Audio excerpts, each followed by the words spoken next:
Détenu avec ses parents au palais présidentiel de Niamey depuis le coup d'État du 26 juillet 2023, Salem Bazoum, fils du président nigérien déchu Mohamed Bazoum, a bénéficié d'une liberté provisoire accordée par le tribunal militaire du Niger le 8 janvier 2024. Inculpé de complot ayant pour but de porter atteinte à l'autorité ou à la sûreté de l'État, Salem Bazoum s'est aussitôt envolé pour le Togo après avoir rencontré les autorités de transition selon les médias locaux. Selon un communiqué du gouvernement togolais, c'est un geste d'apaisement en vue d'un retour à la paix durable.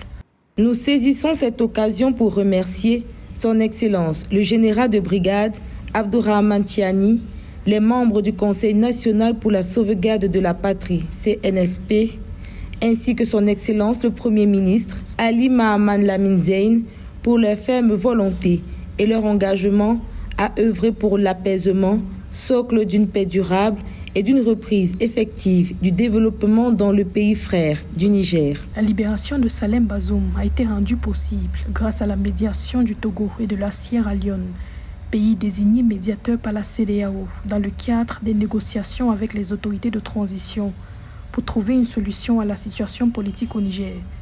Ce même 8 janvier, le ministre togolais des Affaires étrangères, Robert Dussé, était à Niamey, où il s'est entretenu avec le premier ministre nigérien, Ali Lamine Zein. Le ministre togolais avait effectué une visite similaire à Niamey à la mi-décembre 2023 pour discuter du calendrier de la transition. C'est un geste de détente qui permet non seulement à la CEDEAO et aussi au CNSP de savoir que rien n'est rigide et tout est ouvert au dialogue. Il faut que les deux parties cherchent à cultiver un esprit de paix et non un esprit belliqueux. Plus que jamais, dans l'avenir des peuples ouest-africains, il faut que la CEDEAO s'inscrive dans cette dynamique et non dans une dynamique de vouloir imposer un agenda qui a été dicté de l'extérieur. La décision de la justice nigérienne intervient alors que les autorités de transition sont en concertation en vue d'établir le calendrier de la transition.